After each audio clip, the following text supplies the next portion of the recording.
انتہائی مختصر وقت میں حجت الاسلام والمسلمین علی جناب علامہ راجہ ناصر عباس جعفری صاحب مجزی اللہ العالی اور دیگر علماء کرام کی موجودگی میں یہ عظیم الشان اجتماع جو ولاء و عزا کی عزت و کرامت اور اس کے دفاع مقدس کے لیے آج جس اہم مقصد کے لیے ہم جمع ہیں،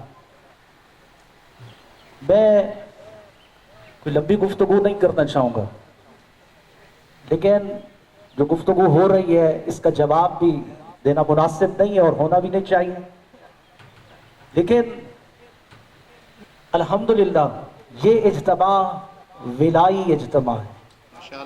یہاں پر علماء، زعماء، یہ وہ بیٹھے ہیں جو آیت اللہ جوادی کے اس جملے کے قائل ہیں کہ جو کہتے ہیں کہ اللہ جو کام کن فیکون سے لیتا ہے وہ کام علی بسم اللہ کی بے سے لیتا ہے۔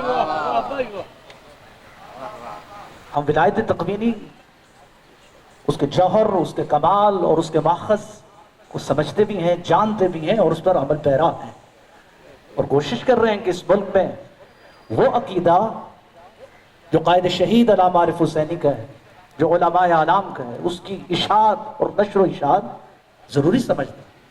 میں خود ایک آزادار گھرانے سے تعلق رکھتا ہوں، بہت سے ذاکرین کو میں جو نام لینے جا رہا ہوں وہ سب جانتے ہیں۔ میرے گھر سے سب سے پہلا شہید ذاکرین میں خود میرے چچا سید علمدار حسین شاہ تھے۔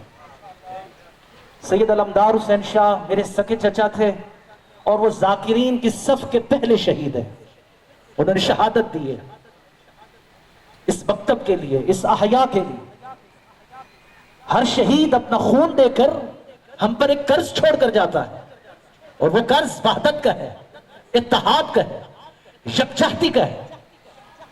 مجھے یاد ہے کہ جب ہمارے ہاں تین دن کے جلسے ہوتے تھے، اس جلسے میں قائد شہید علامہ عارف حسینی بھی آتے تھے، علامہ حامد موسی صاحب بھی آتے تھے، علامہ امداد حسین شرازی اور محمد حسین شاہ جو اسلام آباد میں شہید ہوئے، ان کی برسی پر ایک بہت بڑا اجتماع ہوتا تھا۔ ہمیں نہیں معلوم، وہاں کوئی اختلاف نہیں ہوتا تھا، سب ولایت و امامت پر خوب گفتگو ہوتی تھی، نعرے لگتے تھے، تقسیم نہیں تھی۔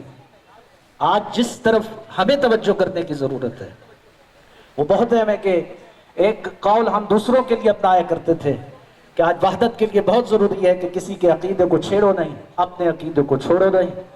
شاید یہ ہمیں بھی اپنانے کی ضرورت ہے، اور اسی تناظر میں انشاءاللہ ہمیں آگے بڑھنا ہے، اور بالخصوص جو اس وقت دشمن قوتیں ان سب کا ہم سب نے مل کر مقابلہ کرنا ہے۔ ہمارے مسائل اور ہیں، ابھی محرم کا آغاز ہے، بہت سی جگہوں پر پرابلم پیدا ہو چکے ہیں، کہیں محرم کی مجالس نہیں ہونے دی جا رہی ہیں، کہیں آزاداری سید و شہداء میں قدغنیں ڈالی جا رہی ہیں، کہیں روٹس روکے جا رہے ہیں، کہیں پرچے کیے جا رہے ہیں، کہیں وقت کے حوالے سے یہ مسائل ہیں۔ میری التجا ہوگی کہ ہمیں بہرحال ان چیزوں پر بھی ڈسکس کرنا ہوگا کہ ہمیں جو رکاوٹیں آزاداری سید الشہداء کے اندر جو حائل ہیں، ہمیں اس کا کس طرح مقابلہ کرنا ہے، ہم نے اس کو کس طرح کنٹرول کرنا ہے، اور یہ کنٹرول ہماری وحدت، اتحاد اور یکجہتی سے ممکن ہے، اس سے علاوہ اور ممکن نہیں ہے کہ ہم تقسیم ہو جائیں۔ یعنی المیہ ہے، یہ المیہ ہے ہمارا کہ ہمارے ہی قوم کے اندر بہت سارے لوگ ہماری مجلسوں کو خود رکوا دیتے ہیں۔ اس مقابلہ بازی سسٹم کو کون روکے گا؟ ایک بانی مجلس دوسرے بانی مجلس کی مجلس کو خود رکواتا ہے، جلوس رکواتا ہے۔